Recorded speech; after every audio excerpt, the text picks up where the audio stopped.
보시는 분들마다 이 민트색 티를 어디에서 샀냐고 물어보시는데 사실은 7,500원짜리 여름 성경학교 티셔츠입니다. 입어도 보풀이 일어나지 않고 굉장히 면이 있고 아니 죄송합니다. 굉장히 면이 시원합니다. 제가 이렇게 서서 보니까 우리 성도님들이 다 한 장씩 맞추셔도 온 성도님들이 다 똑같은 티를 입고 예배를 드리거나 전도를 나가도 정말 좋을 것 같습니다. 방금 담임 목사님께서 고개를 끄덕하셨기 때문에 곧 추진될 것 같습니다. 이 민트색이 난 정말 안 어울린다 그러신다면 우리 뒤에 보시면 주황색, 아동부 티셔츠는 주황색입니다. 또 저걸로도 선택이 가능하시니까요. 컬러는 얼마든지 변경이 가능하십니다. 농담이고요. 오늘의 말씀은 돌봄의 영성입니다. 부산의 1만 성도 5천 주일학교를 꿈꾸는 목회자의 비전에 전 성도가 부흥에 합하며 그 비전을 이루기 위해서는 그릇이 준비되어야 한다며 500억이라는 막대한 건축물이 있어야 했습니다. 담임 목사님은 솔선수범해 교회 사례비를 반납하며 성도들을 설득했고 7년간의 건축 기간이 무사히 지나왔습니다. 건축상을 받은 아름다운 성전이 완성되었습니다. 그러나 건축이 끝난 후 담임 목사님은 아내 건강을 이유 삼아 사임을 하고 500억의 빚은 성도들의 몫으로 남았습니다. 더욱이 문제는 담임 목사 청빙 자리에 노회와의 갈등으로 5차례를 청빙에 실패하며 성도들의 영적 공백이 매우 컸다는 것입니다. 부산의 영성을 책임지는 기도로 세워지는 교회의 거대한 건축 이후의 모습은 저게 바로 바벨탑이 아니었냐는 거친 비난을 받았지만 지금은 새로운 목회자를 통해 다시 회복되어 가고 있습니다. 한국 교회에서 가장 잘 들려지지 않는 설교가 있다면 아마도 쉬라는 말씀일 것 같습니다. 쉼을 허락하신 아주 단편적인 말씀이 열왕기상의 엘리야 선지자의 이야기입니다. 열왕기상 18장에서 엘리야는 바알 선지자 450명과 갈멜산에서 대결하여 하나님의 능력을 드러냈습니다. 그러나 곧 이세벨이 엘리야를 죽이겠다고 위협하자 그는 광야로 도망쳤고 극심한 탈진과 절망 속에서 차라리 죽기를 원합니다 라고 기도했습니다. 그때 하나님의 반응은 즉시 책망하는 것이 아니라 천사를 보내 엘리야를 깨우고 음식을 먹게 하셨습니다. 일어나 먹으라, 갈 길을 다 가지 못할까 하노라 라고 말씀하셨습니다. 엘리야는 다시 잠을 자고 또 음식을 먹었습니다. 충분히 회복된 뒤에야 하나님은 그를 호렙산으로 인도하여 사명을 다시 맡기셨습니다. 이 장면은 하나님께서 영적인 회복 이전에 육체적인 쉼을 먼저 허락하신 사례로 자주 인용됩니다.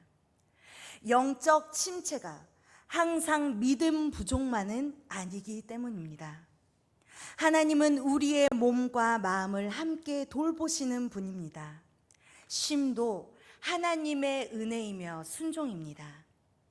목회자 대부분이 남성인 기독교 세계에서 신학교에서 들었던 여성 신학과 해방 신학은 그동안 뿌리 깊게 저의 생각에 파고들고 있었던 권위주의적이고 가부장적인 하나님 아버지의 부정적인 이미지를 걷어내고 참 사람을 사랑하신 어머니와 같은 따뜻한 마음을 지닌 돌봄과 치유의 영성으로 이끌었습니다.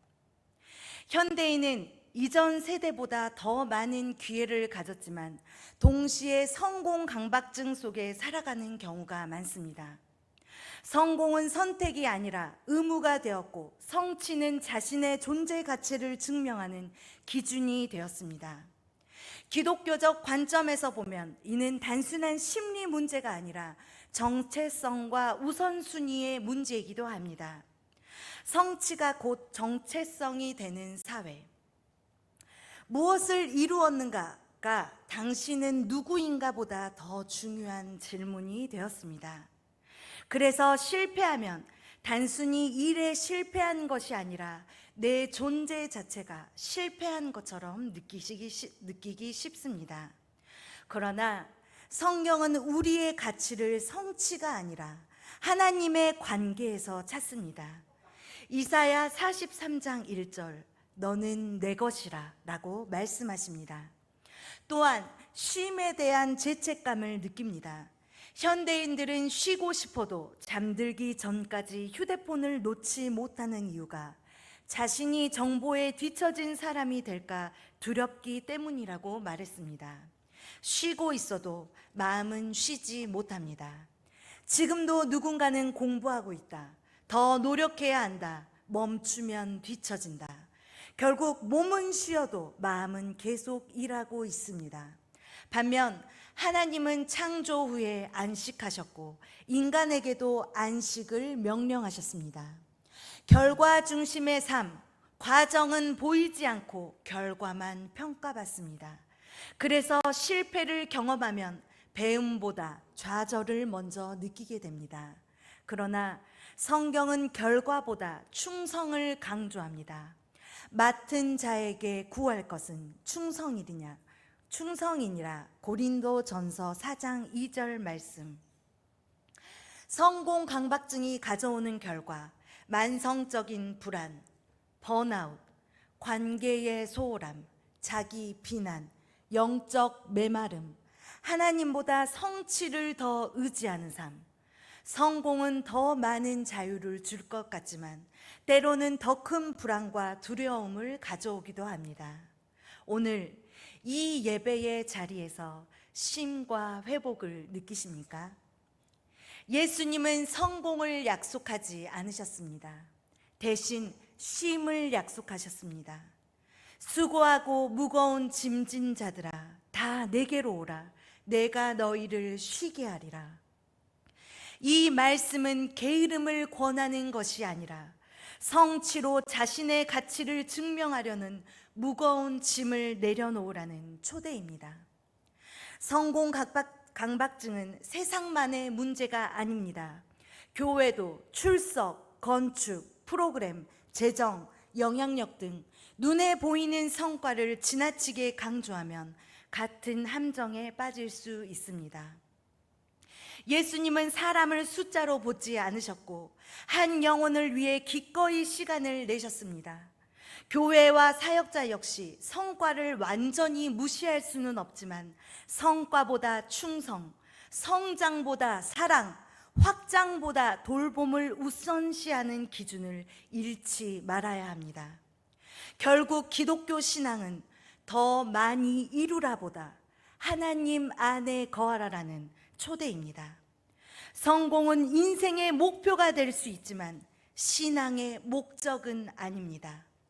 신앙의 목적은 하나님을 사랑하고 이웃을 사랑하며 하나님께서 맡기신 삶을 충성스럽게 살아가는 것입니다. 그 과정에서 얻는 성취는 목적이 아니라 우리의 열매입니다. 우리를 지배하시는 하나님이 아닌 우리를 돌보시는 하나님의 위로가 필요한 때가 아닌가 싶습니다. 돌봄보다 운영을 앞세우는 것, 교회가 커질수록 행정과 프로그램은 많아질 수 있습니다. 그러나 예수님의 목회는 사람을 향한 돌봄의 중심이었습니다. 목회는 조직을 관리하는 일이면서 동시에 상한 심령을 품고 회복시키는 일입니다. 성경이 제시하는 건강한 사역의 기준, 충성이 성공보다 중요합니다. 사랑이 성공보다 중요합니다. 순종이 속도보다 중요합니다. 돌봄이 확장보다 중요합니다. 거룩이 명성보다 중요합니다. 헨리 나우엔은 현대 목회자들에게 이렇게 경고했습니다. 성공의 유혹은 가장 큰 유혹이다. 그는 목회자가 세상의 성공 논리를 교회 안으로 가져올 때 하나님과의 친밀함보다 성과와 인정에 의존하게 될 위험을 지적했습니다. 결국 목회의 평가는 교회의 크기나 사역의 화려함보다 하나님 앞에서 얼마나 충성스럽게 맡겨진 사람들을 사랑하고 돌보았는가에 있습니다. 예수님께서 칭찬하신 종은 성공한 종이 아니라 잘하였도다, 착하고 충성된 종아라고 평가를 받는 종이었습니다.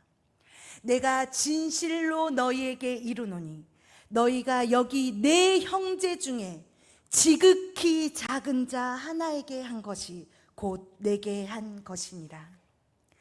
예수님은 가장 작은 자를 돌보는 것이 곧 하나님을 섬기는 것이라고 말씀하셨습니다. 교회는 서로를 살피고 세워주는 돌봄의 공동체입니다. 돌봄의 영성을 실천하는 방법은 무엇이 있을까요?